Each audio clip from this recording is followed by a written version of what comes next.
이제 오늘서부터는 여러분들 아주 익숙하고 낯익은 팔복의 이야기를 좀 시작하도록 하겠습니다.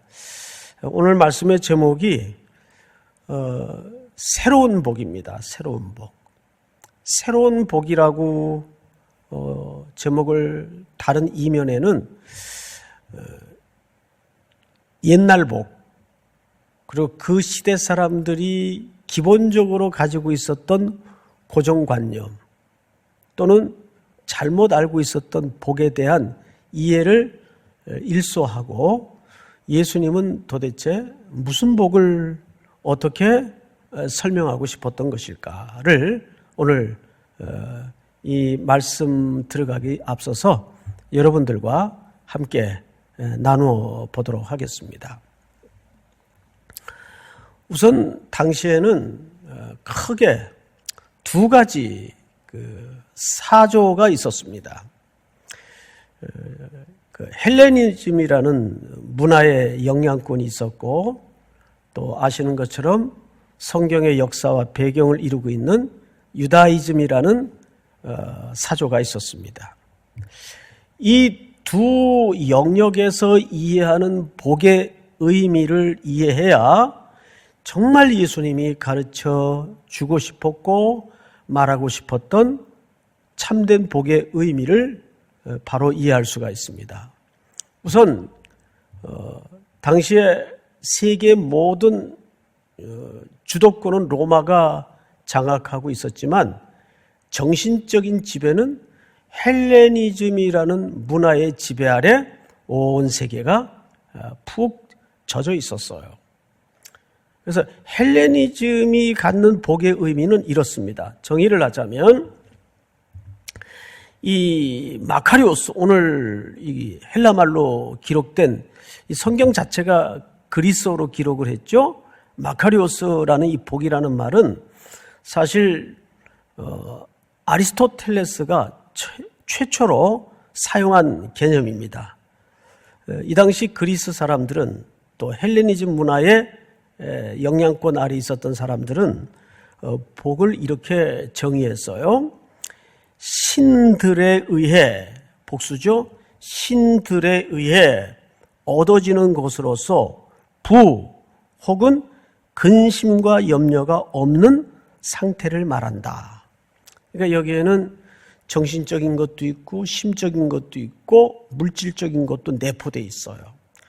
크게 두 가지를 얘기하는데, 첫째는 눈에 보이는 부와 또 하나는 심리적으로 아무 염려거리나 근심이 없는 상태, 이거를 헬레니즘 문화권 아래서는 복이 있다라고 생각을 했습니다. 그래서 이 사람들은 예를 들면 운이 좋은 사람은 행운의 여신이 복을 준 거예요. 또 물질이 많은 사람은 풍요의 신이 복을 준 거예요. 또 지혜가 많은 사람은 지혜의 신이 복을 준 거예요. 이런 사상을 이 당시 사람들이 가지고 있었습니다. 그래서 어떤 신이든 괜찮아요. 그 신들을 통해서 내게 물질적인 것이든 정신적인 것이든 심리적인 것이든 복이 되면 되는 거예요.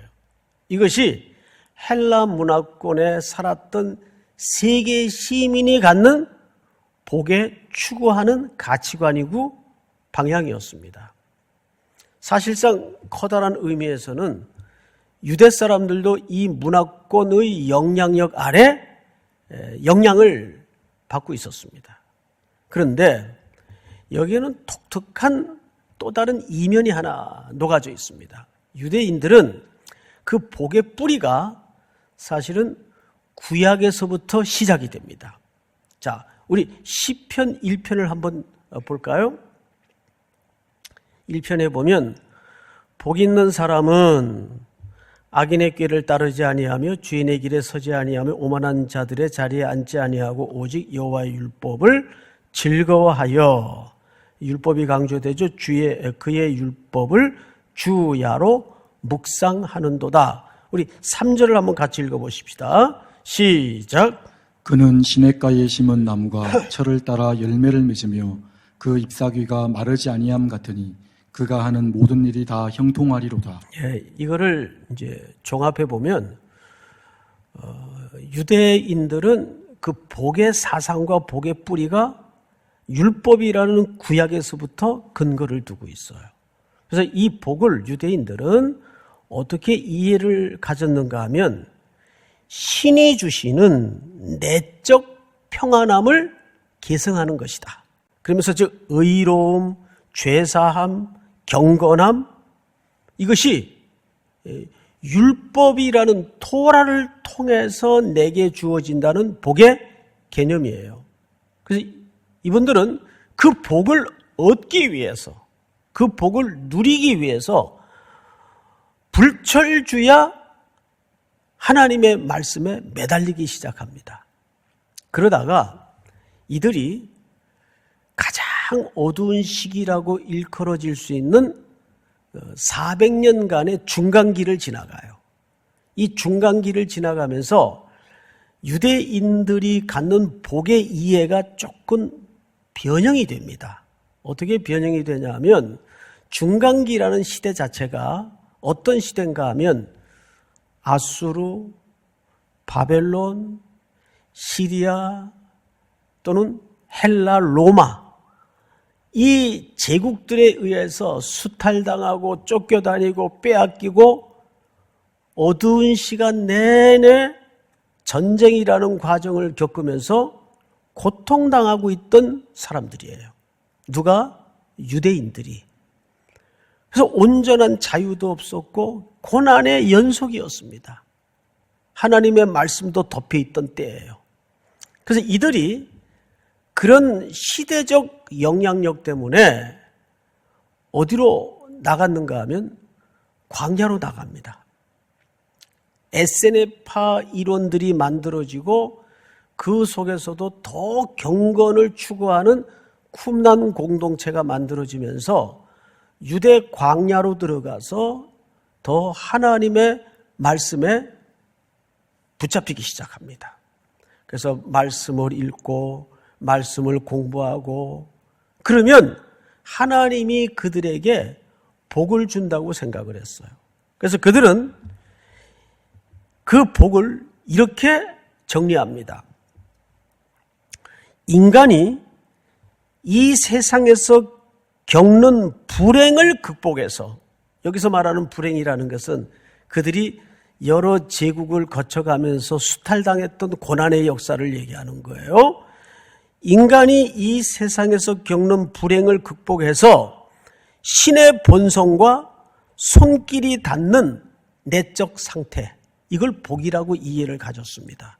그래서 이들은 그 복을 누리고 그 복을 얻기 위해서 더 격렬하게 하나님의 말씀을 외우고 공부하고 하나님을 배우는 과정에서 그래야 그 신적 성품에 자기들이 맞닿는다는 이해를 가졌기 때문에, 그래야 복된 존재가 된다는 이해를 가졌기 때문에 점점점 광야로 들어가서 개토화되기 시작합니다. 그리고 거기에서 새로운 하나님의 나라의 운동을 꿈꾸는 거예요. 겉으로 볼 때는 뭐 별로 틀린 태도나 틀린 생각 같질 않죠. 그런데 여기에 무서운 현상이 나타나기 시작합니다. 그게 바로 바리새인들의 율법주의가 여기서 내재되고 등장을 하는 거예요. 그래서 율법주의자들이 갖는 사고가치가 뭐예요? 이 말씀을 지켜야만이, 이 말씀대로 살아내야만이 구원도 얻고 하나님의 나라도 확보하며 오늘 여기서 말하고 싶었던 그 복을 얻을 수 있다. 그러니까 복이 뭐가 된 거예요? 조건절이 된 거예요. 율법주의가 된 거예요. 이런 맥락에서 오늘의 이야기를 들어가야 됩니다. 그래서 오늘 본문을 이제 보십시다. 본문을 보시면 5장 1절에 예수께서 무리를 보시고 산에 올라가 앉으시니 제자들이 나온지라 이렇게 돼 있어요. 이 한 절 속에 참 많은 이야기가 담아져 있는데 우선 4장을 보시면 우리 지난 시간에 이어서 봤던 내용이지만 한번 다시 볼 필요가 있어요. 순서가 어떻게 되죠? 4장 22절까지는 예수님이 하나님의 새로운 나라를 이루기 위한 일꾼들을 부르시죠. 제자들을 불러요. 그 다음에 그 제자들에게 내가 너희들과 함께 뭘 하고 싶은지 아니? 어떤 나라를 꿈꾸고 싶은지 아니? 하면서 그 사역의 샘플을 보여주세요. 그것이 23절서부터 25절까지 내용인데 한 절만 읽어드리겠습니다. 23절 4장 예수께서 온 갈릴리에 두루 다니사 그들의 회당에서 가르치시며 복음을 전파하시며 백성 중에 모든 병과 모든 약한 것을 고치시며 가르치며 전파하시며 고치시는 예수님의 아주 압축된 세 가지 사역의 샘플을 제자들에게 경험시키는 거예요. 앞으로 내가 너희들과 이런 사역을 통해서 이 세상에서 꿈꾸는 그런 유대주의가 꿈꾸는 그런 하나님의 나라가 아니라 아버지께서 내게 부탁한 그 나라를 나는 너희들과 이루고 싶다. 자, 이 생각의 차이는 누구와도 간격이 있었죠? 예, 옥에 갇힌 세례 요한과도 간격이 있었습니다. 자, 그리고 나서 이제 예수님이 사실상 오늘 산에 오르셨는데 5장 1절을 다시 볼까요? 산에 올라가 앉으시니 누구들이 나왔다 그랬어요? 제자들이 나온지라 이렇게 돼 있어요. 그러니까 이 산상설교의 첫 번째 청자가 누굽니까? 제자들이에요. 안 믿는 사람들이 아니에요. 그럼 여기서 아주 중요한 정의가 하나 생성이 됩니다. 아, 산상설교는 안 믿는 자들에게 이야기하고 싶었던 주제가 아니고 하나님의 백성이 된 그리스도의 제자가 된 이 제자 공동체는 향후 뭘로 만들어지는 기초가 되죠. 오늘날 교회 공동체의 씨앗이 되고 기초가 된단 말이에요. 그러면 놀랍게도 이 산상설교는 오늘 이 시대의 교회 성도들에게 특별히 환난 속에 있고 비틀어진 가치관 속에 있는 성도들에게 하고 싶은 얘기가 된단 말이죠.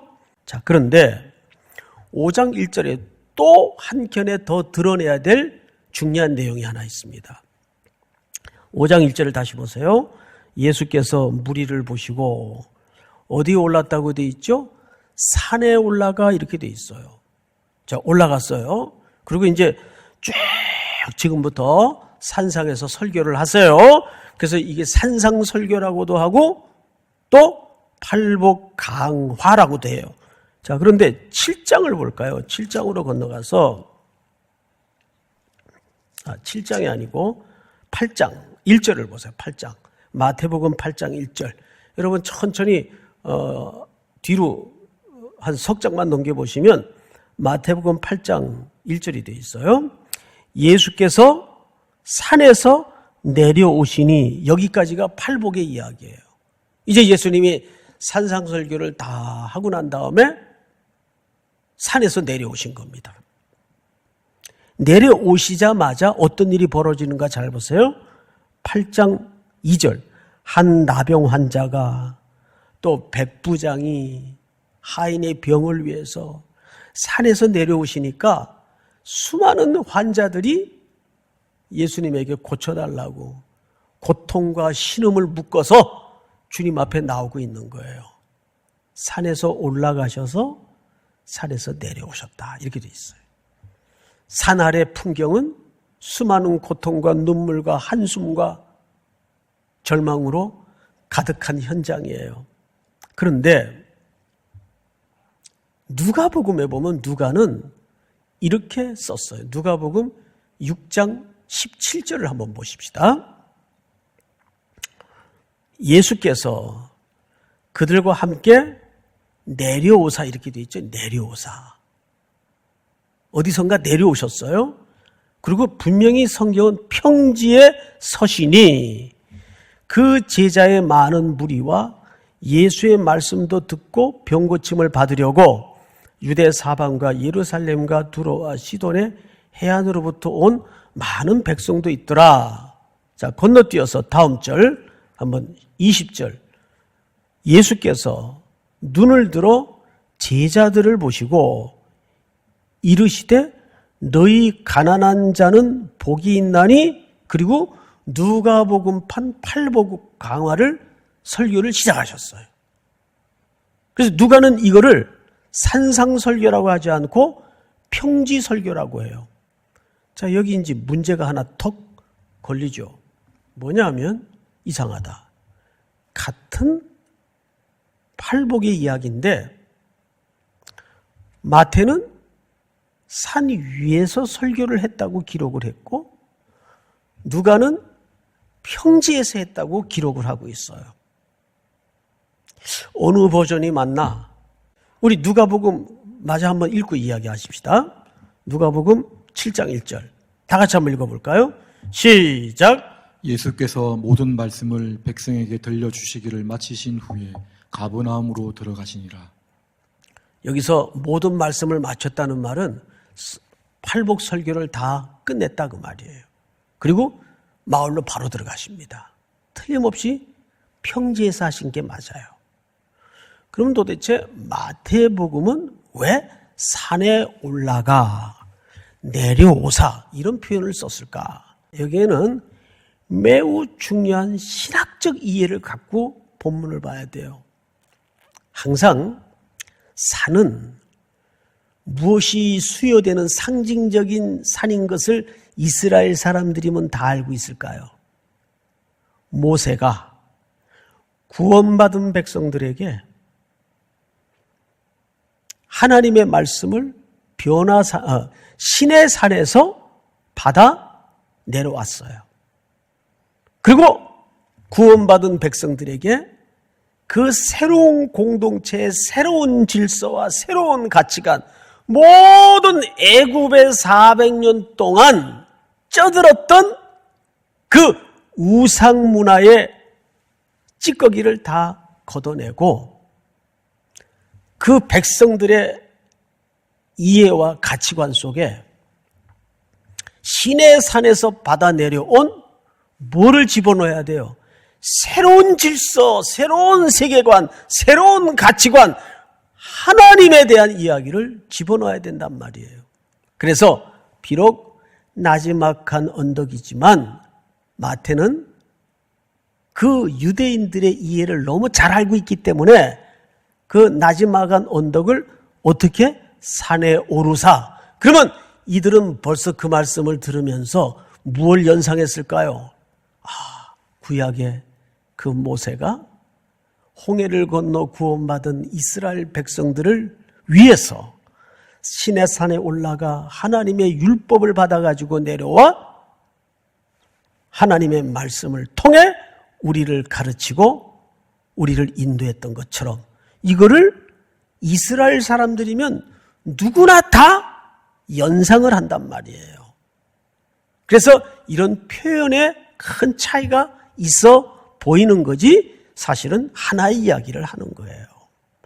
자, 그러면 이 산상설교라고 불리우는 설교는 정확하게 불신자들에게 하는 얘기가 아니라 오늘날 이 애굽의 문명과 방불한 우상의 가치관 속에 살아가는 우리 교회와 우리 그리스도인들에게 하는 얘기라는 것을 놓쳐서는 안 된다는 얘기예요.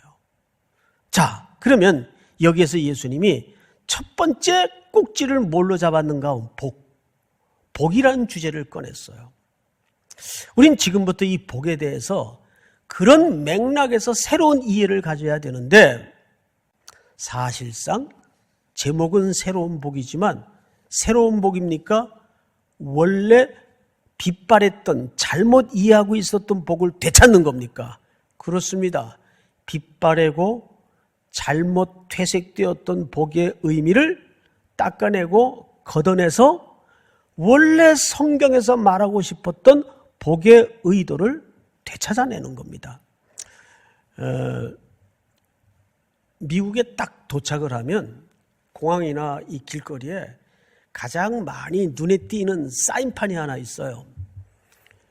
God bless America. 신이여 아메리카에게 축복하소서. 뭐 그 정도 해석이 되겠죠? 이거를 히브리 말에는 바라크라고 합니다. 복이에요, 복. 바라크. 축복하다. 그런데 이 마카리오스라는 헬라 말의 복은 히브리 말로 다시 번역을 하면, 직역을 하면 아슈레가 됩니다. 우리 시편 1편을 다시 한번 띄워주실까요? 복 있는 사람은, 여기 복이 나오죠. 유대인들이 복의 기초를 삼았던 그 단어입니다. 이 복은 바라크라는 표현이 아니에요. 아슈레. 여기서 번역한 헬라 단어의 복이 마카리오스입니다. 그러니까 이 말은 무슨 뜻인가 하면 바라크라는 축복하다라는 의미하고 달라요. 오늘 예수님이 복이라는 주제를 꺼낼 때 이 마카리오는 무슨 뜻인가 하면 너는 복되다 그 말이에요. 이렇게 하면 복을 받는다? 그런 조건절에서 나오는 복의 의미가 아니에요. 넌 참 좋겠다? 그 뜻이에요. 너는 참 복덩이다? 그 말이에요. 근데 이 복이 어디서 완성이 되냐 하면 놀랍게도 방금 우리가 띄워드렸던 시편 1편 3, 4절을 한번 보세요. 그는, 복덩이는 그 복덩이 자체로 복인 게 아니에요. 그 복덩이는 시냇가에 심은 나무가, 여기 심은 심기어진 거예요. 시냇가에. 이미 그 나무는 시냇가에 심기어져 있어요. 그러면 그 나무에서 자연스럽게 나타나는 현상이 있어요. 철을 따라 열매를 맺으며 그 잎사귀가 마르지 않는 거예요. 여러분, 이것은 원천의 복을 얘기하는 것이고 근본적인 복을 얘기하는 거예요. 믿습니까? 사랑하는 성도 여러분, 그러니까 오늘 예수님이 새롭게 그 시대에 선포하고 싶었던 복은 새로운 복이 아니라 원래 하나님께서 우리를 창조하시어 설계하셨던 그 원초적이고도 원형적인 복을 얘기하는 거예요. 나는 너희를 복된 존재로 만들었다. 근데 죄가 들어오고 오염이 되면서 그 복된 존재가 흉물이 되고 타락을 하고 변질이 되고, 그래서 인간은 하나님의 형상을 잃어버린 채 그 무언가 어디 있을 복을 향해서 끊임없이 헤매이고 찾아다니면서 그 복을 추구하고 그 복을 얻기 위해서 율법주의를 추구하고 공로주의를 추구하고 그렇게 복에 대한 잘못된 접근을 하기 시작했어요. 그러나 예수님은 놀랍게도 오늘 이 산 위에 올라서 새로운 질서, 새로운 세계, 새로운 가치관을 설명하면서 이미 너희들은 복이 있다. 택한 자요, 부름받은 자요, 하늘의 백성이 되었으니 어떻게 하라는 얘기예요? 열매 맺고 그 하늘의 백성다운 삶의 향기와 삶의 태도를 드러내라는 얘기예요. 거기까지가 복된 자의 완성입니다.